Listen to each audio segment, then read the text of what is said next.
Hey everybody, it's Marty the JavaScript Party and my buddy Rhett. I got a nut for her. She was like, really wanted her nut this morning. So here we go. There you go, girl. And here we go. It is January, not January. Man, I keep doing that. June 4th, 2025. It is a beautiful day outside. It is 69 degrees Fahrenheit, and it is supposed to rain later today. There's not a cloud. Well, it is kind of cloudy. When I took the dogs walking about 20 minutes ago, there wasn't a cloud in the sky. Now there's a few clouds. So I guess it's coming in to rain on us. So that's cool. It's good for the plants. It is 8:36, so I only have a few minutes, like literally like what 19 minutes or something. And the reason I'm so late this morning is because we I really like fantasy football a lot. To be honest with you, the biggest reason I like it is because it just keeps things real for me. You can come up with all these great ideas and concepts and systems and all that, and then they just sometimes they work, sometimes they don't, sometimes they work for a little bit, sometimes they stop. And everyone I know that does fantasy football like goes down these different paths of like sort of, oh, okay, now I understand what to do, and then they find out that they're wrong, and I think that's neat. um, you know just so everyone needs a little injection of reality in their life once in a while, and I think that's what fantasy football does for me, and for almost everybody else I play with. Additionally, like AI can just come off as just being this unbelievably perfect thing that like literally like um like I heard that this really, I think his name is Tyler Perry, this guy in Atlanta, which I live outside of Atlanta, was building like a, I don't know, I don't know, it was some enormous place. I don't know if it was 9,000 acres, 900 acres, $9 million. I don't know. There was some kind of nine involved. And he was building this, and then he saw that you can do these AI things, and then he apparently just like literally mid project just shut it down. And obviously, I don't even know if it was really Tyler Perry or what the deal is. But the point is like because of AI, he just shut it down. And so what's going to happen is that at some point, maybe, I don't know how that hierarchy works over there in that organization, but there's a good chance that he's going to want something in a movie or a TV series or whatever, and he's going to find out that he can't do it because he can't do it in AI, or he can't get it exactly how he wants it or whatever, and he's going to find out why he needs his huge studio that he was building. But he's going to learn that the hard way, and then maybe he's just going to go without like whatever it is he wants he can't do or whatever. Well, I could tell you that when it comes to fantasy football is a great thing to play because AI is so wrong all the time. So it just shows you how like much more complicated the world is than um, just this artificial, soulless. And I'm not saying it in a negative way. Just the no soul, like there's no feelings, nothing like that. How bad it is at predicting things. Um, So, that's just one of those things. Like, there's certain things that you can predict pretty well, and then there's certain things that you just can't. Um, or that you can predict them, but like they aren't going to be rock solid reliable for you to be able to win in against other people. But anyways, uh, so I'm doing fantasy football, and the way our selecting of players works, we normally go to bed around 9 o'clock, and we ended up going to bed at 11 last night. So I'm running a little bit later than normal. Um, but anyway, so we're working on routing, and the thing that I'm really starting to understand, and I've always heard, but understanding is when you have a communication scheme, everything's much less complicated if the communication only goes one way. Complexity goes way down. Like literally, I don't know how much more complicated. It'd be interesting. Like two-way communication is over one-way communication. So if at all possible, it's best if you can keep it things one way. You can't always keep it one way, but that was why I wanted to have like my routing. since all I really needed to do is when you click this, it changed the route, um, and when the route changes, it changes to the correct uh, icon. Um, if I can do that in a one-way communication scheme, that would be good. But I can't. There's no way because I need when the user clicks this for it to update. But they do have like directives. Angular has directives that you can put on a link that will take care of all that stuff. So it's all just pre-canned code that's already written for you. That when you click on this, it knows how to change the routing. Yeah, and I believe all you do is like maybe it's router link in parentheses equals and then where you want it to the route to go. And that so then that means you don't really have to do you do one-way communication on the one side because in order to know which one of these to show, I need to be able to handle it. But you do two-way communication, or and then you use boilerplate on the other side.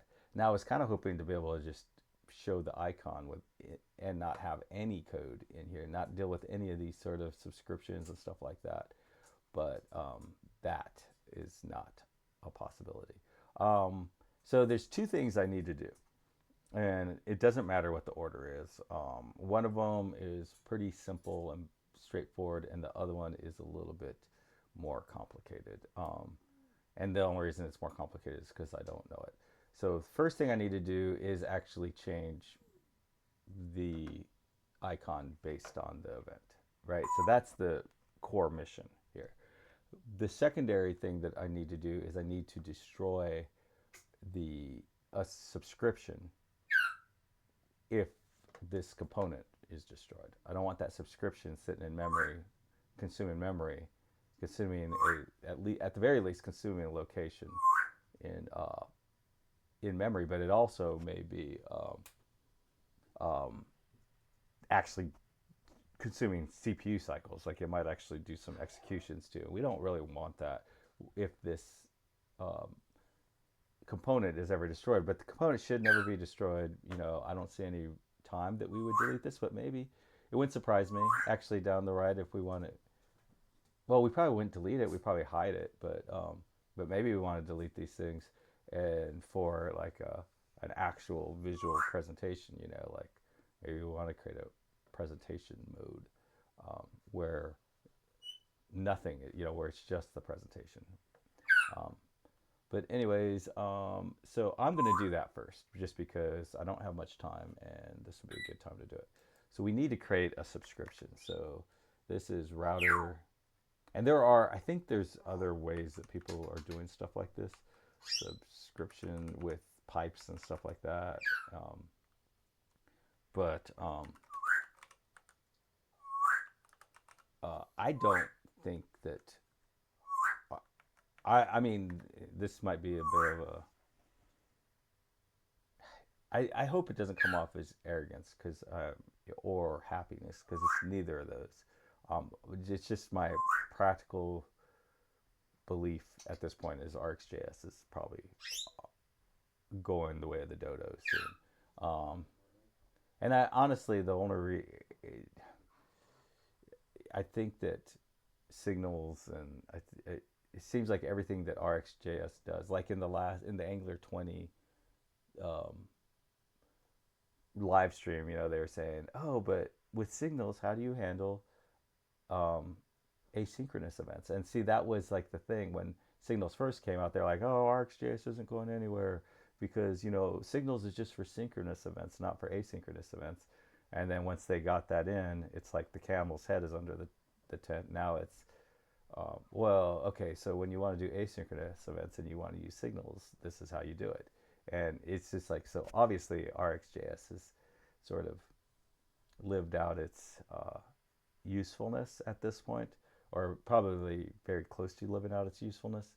And, you know, which is bad, which is a bummer because it was nice. Um, but and it was a lot of work to learn it. You know, that was hard, and it did a great job. And I don't think it didn't do what like jQuery See, jQuery was invented for a specific purpose. That purpose is no longer relevant, but there's so much in jQuery, so many cool things you can do in jQuery that it's not going anywhere. And then the same thing with React. I think React was made for a specific to solve a specific problem. That problem is now solved with web components. There's really no the problem that React was invented for no longer a problem, but there are so many amazing React components even being built as I speak, that React's not going anywhere. It's going to be around. It's going to be around like jQuery and all that. But I don't see where RxJS has got that same thing where it's just like, oh, this is amazing thing. Like my favorite thing in RxJS is throttle and debounce. But honestly, like you can hand code those fairly easily. Um, it wasn't like, oh man, throttle is almost impossible to actually pull off because X, Y, Z. No, you can pull off throttle pretty easily, and you with set timeout and things like that, and you can pull off debouncing pretty easily, um, but or set interval and set timeout. But anyways, equals, and did it? So it knew to bring subscription. Um, can I do this? And then I think I can save.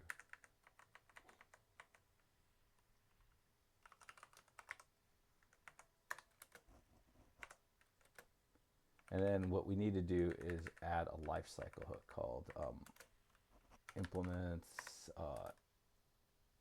destroy. I always have to just start on destroy. So basically this little function will run whenever this component is removed from memory.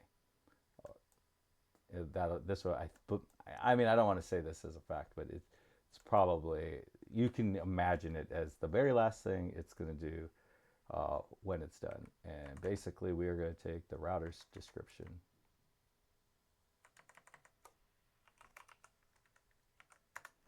and we're going to say unsubscribe. And basically that tells it to get rid of this subscription. So that'll do two things. One, it will stop it from ever running anymore. So we won't use CPU cycles on this routing.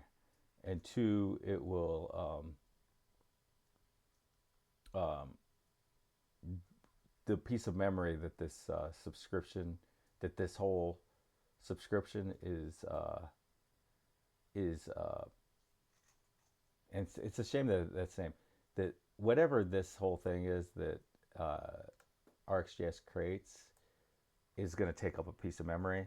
It'll clear that piece of memory, and that's basically what happened when we're saying, hey, whenever this component here is gone, we want basically to just clear up all the memory so that we can keep using it.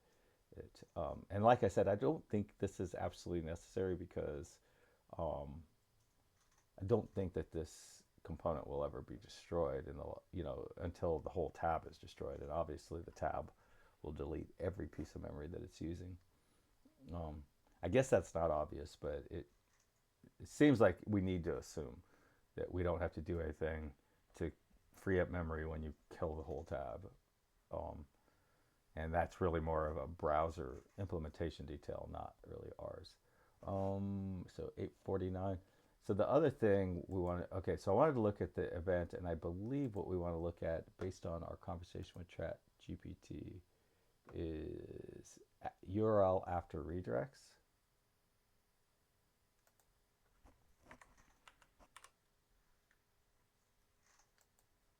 And then I guess we want to, and this is always a challenge, but not so much of a challenge now that I'm doing unit testing. But the question is, do you want to run this code inside of this, or do I just want to pass it a function to run? And I think I do want to just pass it a function to run because then it's so much easier to unit test.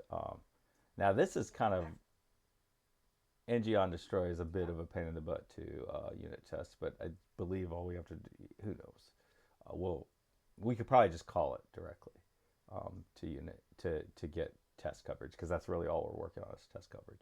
But so we want a function that's kind of like this. So let's see if we can just copy set layout.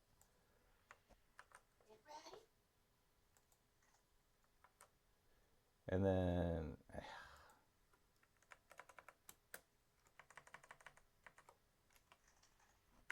it really wanted me to put that in a map.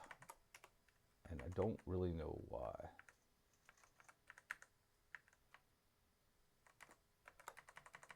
But it just got it in its head that it wants me to put it in a map. And even if I like worked in a place where they were like, oh, we want you to put this in a map, I probably wouldn't.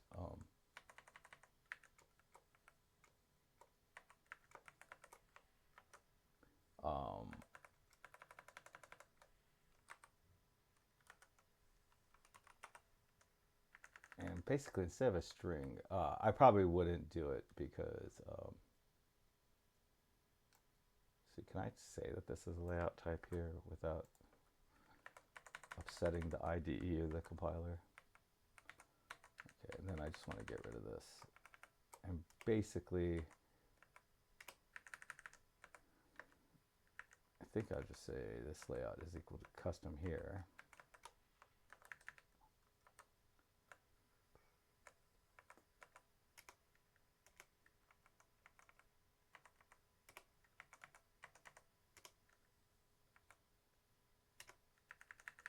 And then I think that's good.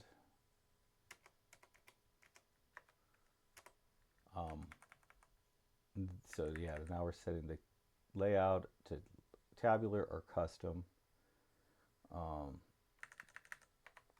Let's move this whole function over. Oop. Oh man. Okay, good. Tab. 52. All right. So basically, now we're gonna call set. Oh, that's not true. That is not a layout. That's a string. Because we're saying if it has it. And we really don't need this first one. You know, we could just say if includes tabular. I just don't want to have to come up to speed and understand why it would include custom or tabular in the future. So, and then we want to call this dot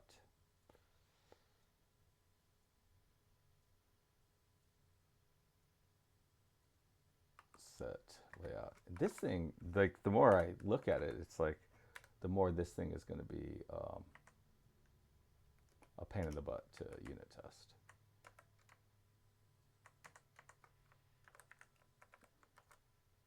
And I probably would want to, I'm probably going to have it pass the event and then add that logic into there, into this, because yeah, this thing's going to be a nightmare to unit test the way it's written right now, I think.